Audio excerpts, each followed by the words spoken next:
The doctor placed his stethoscope on the man's chest and frowned. He moved it to the left side. Silence. He moved it to the center. Silence. He finally moved it to the far right side of the chest cavity, and there it was. Thump. Thump. The doctor looked at the patient in shock and asked, "Mr. Hyde, what happened to you?" This wasn't a birth defect. This was a battle wound. John Hyde, known to the world as Praying Hyde, had spent so many nights on his face groaning in such violent spiritual agony for the lost souls of India that the stress had literally shifted the position of his heart inside his rib cage. We talk about heartbroken as a metaphor. For John Hyde, it was a medical diagnosis. He was a man who didn't just pray, he wrestled. He didn't sleep, he fought. He arrived in India as a mediocre missionary. He wasn't a good speaker. He was actually quite boring. He was partially deaf. By all accounts, he should have been a failure. But he made a terrifying deal with God. He walked into his room, locked the door, and said, "Give me souls, or I die." He didn't ask for money. He didn't ask for fame. He asked for one soul every single day. And if he didn't get it, he wouldn't eat, and he wouldn't sleep. The result? The heavens broke open. The Sialkot revival exploded. Millions were swept into the kingdom because one man decided that prayer was more important than his own biology.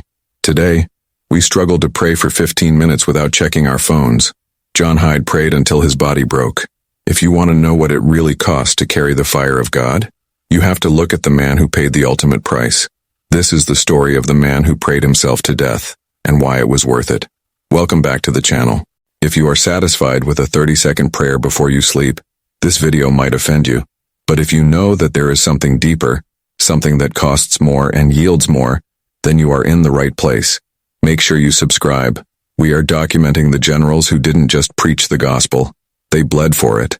Pause the video right now and type this prayer in the comments. Lord, give me a burden.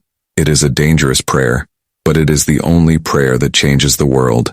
We live in an era of comfortable Christianity. We want the blessing without the bruising. We want the crown without the cross. But John Hyde, the man we are talking about today, had a different philosophy.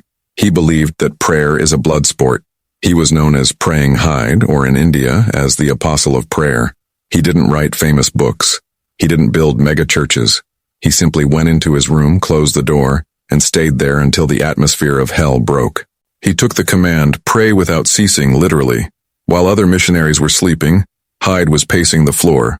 While others were eating, Hyde was fasting. He prayed with such violence and such agony that he literally sweat blood and tears. He once said, "Self must not only be dead but buried out of sight, for the grains of wheat to bear fruit."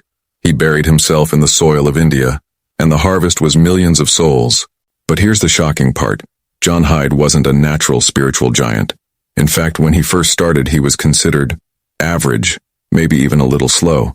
So how did a partially deaf, quiet, and unimpressive man become a weapon that terrified the devil? How did he go from boring to burning? It started on a ship, with a letter he didn't want to read, and a conviction he couldn't escape. Let's enter the prayer closet. It was 1892. John Hyde was a young man standing on the deck of a ship bound for India.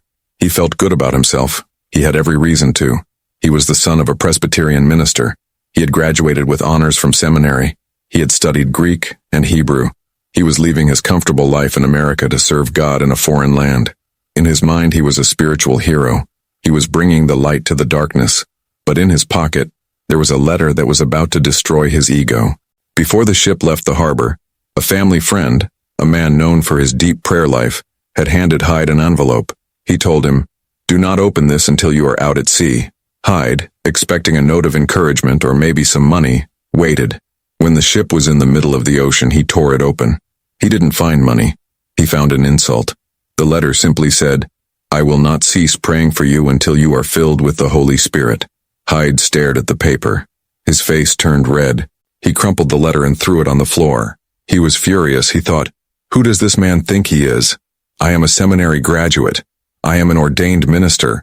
I am a missionary giving up my life. How dare he imply that I don't have the Holy Spirit?" He paced the deck, arguing with the letter in his head. He listed his credentials. He listed his sacrifices. But as the anger faded, a terrifying silence took its place. The Holy Spirit began to whisper, "He is right, John. You have the theology, you have the degree. But do you have the power? Hyde looked at his soul and realized the tank was empty. He knew how to preach a sermon, but he didn't know how to raise the dead. He knew the history of the Bible, but he didn't know the author. He was a professional, but he was powerless. He picked the letter up off the floor. He went to his cabin and locked the door. He made a decision that would define the rest of his life. He said, "I will not step off this ship until I am clothed with power from on high." For the rest of the voyage, while other passengers were socializing, Hyde was on his knees. He begged God to strip away his academic pride. He begged for the fire. When the ship finally docked in India, John Hyde walked down the gangplank. He looked the same on the outside, tall, slightly deaf, unassuming. But inside, the fuse had been lit. However, India was not impressed by his new fire. In fact, his first few years were a disaster. He was sent to the Punjab region, a place known as the Iron Ground because the hearts of the people were so hard. He preached. No one listened. He taught. No one cared. He worked himself to exhaustion. No results. The mission board told him to focus on learning the language. They told him to be patient. They told him to lower his expectations. But Hyde remembered the letter. He realized that good enough was the enemy of God's best. He stopped trying to be a better preacher. He decided to become something else entirely. He disappeared into his room, and the legend of Praying Hyde began. By 1904, John Hyde had been in India for over a decade, and by most metrics, he was failing. The Punjab region was a graveyard for missionaries. The people were hostile. The culture was impenetrable. You could preach until your voice gave out, and no one would blink. Hyde looked at the statistics. He looked at the millions of people dying without Christ, and he looked at the church which was busy organizing tea parties and committees. He was sick of it. He was sick of a powerless gospel. He found a few friends, mostly Indian men, who felt the same way. Together, they formed a secret society called the Punjab Prayer Union. They signed a document. It wasn't a petition. It was a declaration of war. They agreed to pray for 30 minutes a day specifically for revival. It sounds small to us, but for busy missionaries it was a sacrifice. But for John Hyde, 30 minutes was a joke. It was just the warm-up. He stopped sleeping in his bed. He started sleeping on the floor, face down. He would pray all night, weeping so loudly that other missionaries complained they couldn't sleep. They told him to tone it down. They told him he was going to have a nervous breakdown. They called him a fanatic. Hyde didn't listen. He upped the stakes. He made a covenant with God that terrified everyone who heard it. He told God, "Give me one soul every day, or I shall not eat and I shall not sleep." Think about the arrogance, or the faith, required to say that. One soul a day. Most missionaries were happy with one soul a year. Hyde demanded 365, and he meant it. If he went out preaching and no one converted, he would come home, lock his door, and refuse dinner. He would stay on his knees pounding the gates of heaven until he had the assurance that someone, somewhere had crossed from death to life. And then, it started to happen. People started coming to him. Men who had mocked him suddenly fell to their knees in tears when they saw him. He didn't even have to preach. He would just look at them, and the conviction of sin was so heavy that they would collapse. By the end of that year, he had won 400 souls. But Hyde wasn't satisfied. He was addicted to the glory. The next year, he looked at God and said, 2 souls a day. That year, he won 800 souls. The next year, 4 souls a day. He was winning more people to Christ in a month than most churches did in a century. But the human body is not designed for this kind of voltage. He was barely eating. He was sleeping 2 or 3 hours a night. He was vibrating with spiritual energy, but his physical frame was beginning to crack. He would walk into the dining hall, his eyes red, his face pale, shaking from the night's battle. One of his friends asked him, "John, why do you do this? You are killing yourself."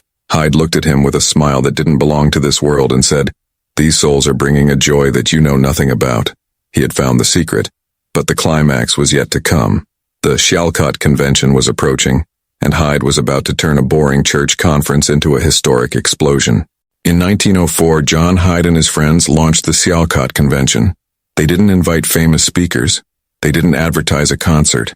They simply invited people to come and pray. But before the first person arrived, Hyde had already paid the price. For 30 days before the convention started, he and his friend R. McChaney Patterson prayed day and night. They prepared the atmosphere like farmers plowing a field before the rain. When the convention opened, the air was thick. You could physically feel the presence of God when you walked onto the grounds. Hyde set up 2 tents.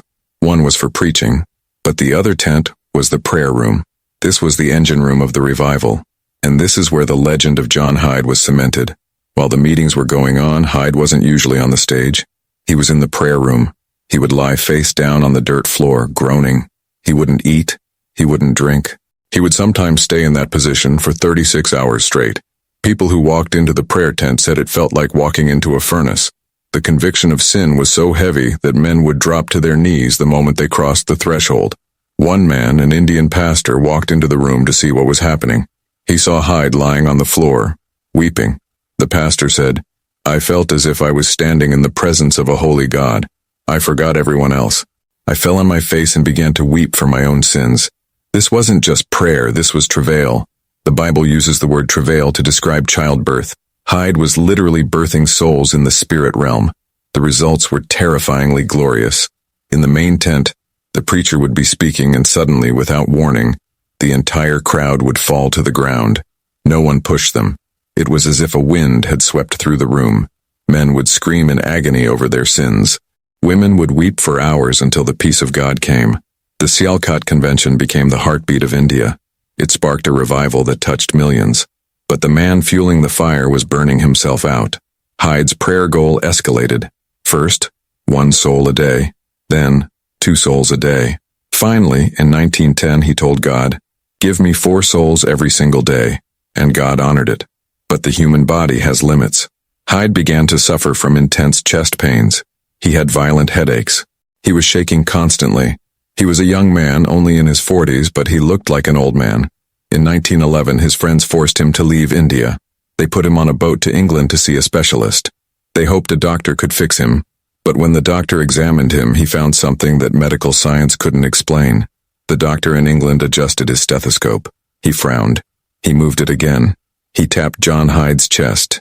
He looked at the missionary and asked a question that defied medical history. "Mr. Hyde, do you carry heavy loads? Do you climb mountains for a living?" Hyde smiled weakly and whispered, "No, I just pray." The doctor shook his head. "That is impossible, because your heart has shifted out of its natural position." It was true. The medical exam revealed that John Hyde's heart had physically moved to the right side of his chest cavity. The doctor explained that this condition usually only happens due to a massive physical trauma or a birth defect. But Hyde was born normal. The diagnosis was terrifying. Stress. John Hyde had prayed with such violent intensity, heaving, groaning, and weeping for the souls of India, that the physical convulsions of his chest had forced his heart to migrate. He had literally prayed his heart out. He wasn't speaking metaphorically when he said, "Give me souls, or I die." He was paying for every single soul with a piece of his own life force. The doctors told him his time was up. His body was wrecked. He was only 47 years old, but he had the internal organs of a 90-year-old man. He returned to his hometown in Carthage, Illinois. But even on his deathbed, the fire didn't go out. As he lay dying, he wasn't depressed. He wasn't regretting the lost years or the lack of comfort. On February 17, 1912, John Hyde suddenly opened his eyes. A surge of energy hit the room. He looked up, his face glowing, and shouted his final words in the language of the people he loved. Bol, Yisu Masih ki jai. Translation, shout, victory to Jesus Christ. And then, the man who moved heaven and earth was gone. He died young, but in his short life he sparked a revival that is still burning in India today. Millions trace their spiritual lineage back to the man who refused to sleep until heaven answered. We live in a world of cheap Christianity. We want the breakthrough, but we don't want the breakdown. We want the revival, but we don't want the risk. John Hyde teaches us a brutal lesson. There is no resurrection without a crucifixion. You cannot have power with God if you are obsessed with comfort. You cannot save others if you are busy saving yourself. Hyde gave up his sleep, his food, his health, and eventually his life. And in exchange, he got the one thing that matters: harvest.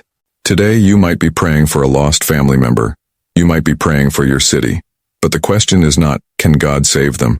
The question is, how far are you willing to go? Are you willing to turn off the TV? Are you willing to skip a meal?